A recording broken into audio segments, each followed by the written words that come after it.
How many snaps did they run in the 14 personnel? That's only for us. 100% of the snaps.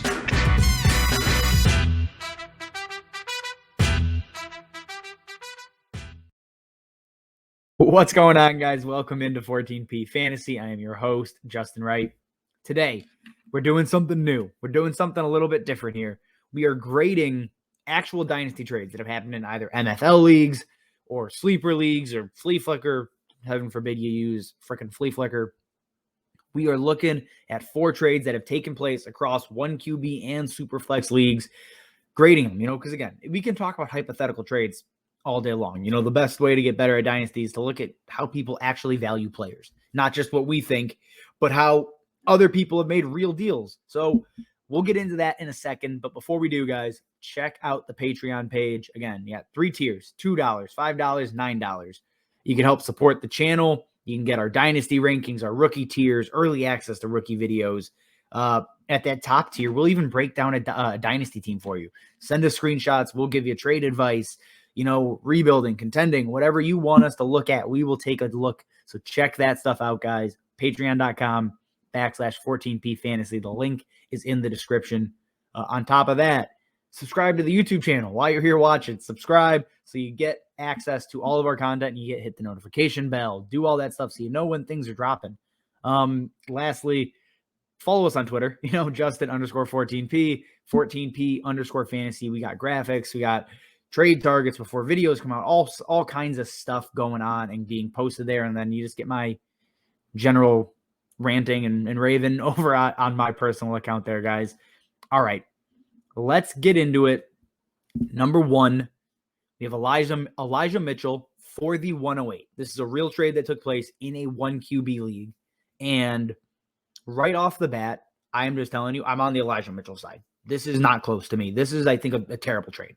Just flat out. I mean, Elijah Mitchell is the workhorse back for San Francisco. I understand the last 4 or 5 years, it has been a different running back every season. The thing is, that is based on injury. Carlos Hyde left in free agency, whatever. They wanted it to be Raheem Mostert the last 3 seasons. He has been hurt, so he hasn't been able to maintain that role. And now it is Elijah Mitchell. And yes, he was banged up this year. I don't really care. He's a top 20 running back. He's a guy I am actively trading for, especially if you can get him for the price of the 108 in a 1 quarterback league.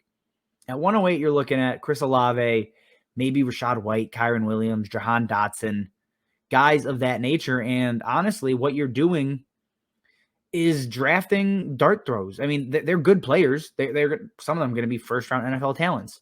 But you know what Elijah Mitchell is. You know he is talented.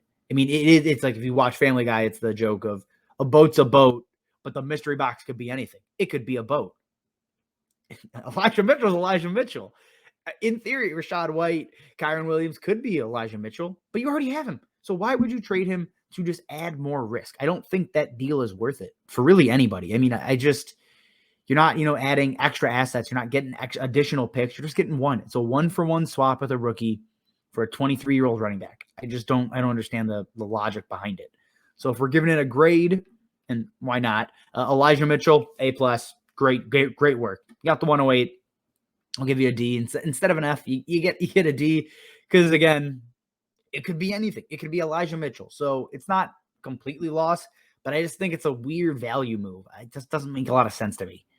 Moving on, we have CeeDee Lamb for T. Higgins and Kareem Hunt. Now, over the last probably month, these two have gone from, T. Higgins was outside of the top 20 before he started his crazy hot stretch down through the end of the regular season and into the playoffs. And CeeDee Lamb rode a high early in the season and it's kind of come back to earth. So now, I mean, for us, these guys are both wide receiver 1s.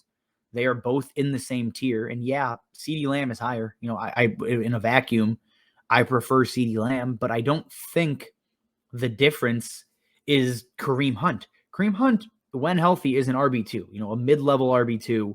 And yes, he only has 1 year left on his deal in Cleveland, but I don't think he's just going to vanish. I don't think that's going to be Kareem Hunt. He's still young. He's still very talented. He's going to latch on somewhere else and have, prolonged value. Maybe he's a back-end RB2 instead of a mid-level, but still, I don't think the difference between these two is Kareem Hunt. If you wanted to swap these guys 1-for-1, I totally get it. I have no issue. Again, I prefer CeeDee Lamb in a 1-to-1 deal. He doesn't have to deal with Jamar Chase. He has Amari Cooper, who may not even be on the roster in 2022. T. Higgins obviously is always going to be maybe not, number 2, but 1B to Jamar Chase's 1A. So that's the tiebreaker for me. But again, if you can add an RB2 and basically make a lateral move to guys that are in the same, I think, Dynasty tier, because that's how ranking should be set up. Let's be honest, tier it. But if you're doing that, then give me the package over CeeDee Lamb. So if I'm grading it again, I'll take the package. That's an A. That's a great deal. And honestly, CeeDee Lamb, that side's not going to get like a C. I'll give him a B-. We'll go a B- here for the sole reason of CeeDee Lamb probably does have the higher ceiling. I think he has the chance to be a true, and it's an overused term, alpha wide receiver, because he doesn't have to deal with Jamar Chase. So it's not a complete, shellacking, but I definitely prefer the package there. Moving on to number 3. This one, you have DeAndre Swift for Miles Sanders and 2 2023 firsts in a super flex league. It hurts giving up DeAndre Swift. Don't get me wrong. Like giving up my Dynasty RB2, a player that could see 100 targets at the running back position. That's killer. However, if you're getting Miles Sanders, 2 future firsts in an absolutely loaded class, that's going to be Bryce Young and Bijan Robinson and all these other dudes that are just going to ball out. And Jackson and Jigba Smith, holy crap, he's going to be a superstar. Just that class goes on and on. Mid-level firsts in 2023 are going to have a ton of value, very similar to how high firsts in 2022 have value. I think it's going to be almost a 1-to-1 comparison. But with a team that's rebuilding, getting picks and Miles Sanders who can, in turn be flipped, I think this deal works out pretty well for everybody. The team getting DeAndre Swift gets an immediate win now running back for probably at least the next 3 seasons. You're going to assume year 3, year 4, and then it looks like he's on track to get an extension with his role as long as he's healthy, and that's obviously a big question mark. But you have at least probably 3 to 4 years of DeAndre Swift being productive. Next to Miles Sanders, who probably has a good year left, but can be flipped if things go well. And then 2 great first-round picks. I think this deal comes out to be almost a wash. Nobody loses here, to be honest. So, it's rare, but this is a win-win. It's an A and an A. Both sides are coming out well here. And looking at our last trade, and this one blows my freaking mind. This one took place at the beginning of January. So values have changed. But even at the time, I'm not making this deal. Michael Carter is a good running back. He, when given opportunity, was very good.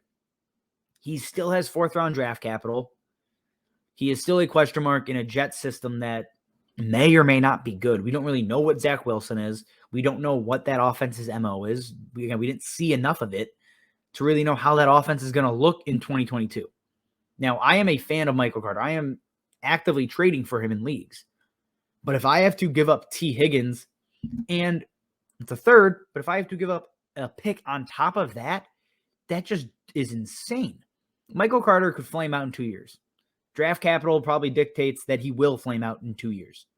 T. Higgins is about to have a very good career. We just talked about it. He is in the same tier as CeeDee Lamb.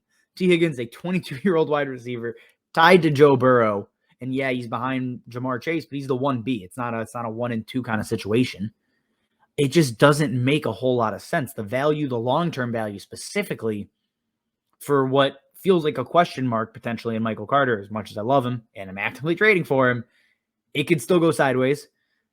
To give him up, or to give up Michael Carter for someone like T. Higgins, that's just a great deal for the T. Higgins side. I mean, that's a no-brainer smash trade. I'm happy to flip running backs like Michael Carter if I can get a clear stud upgrade at wide receiver. Now, am I going to trade Michael Carter for Rashad Bateman?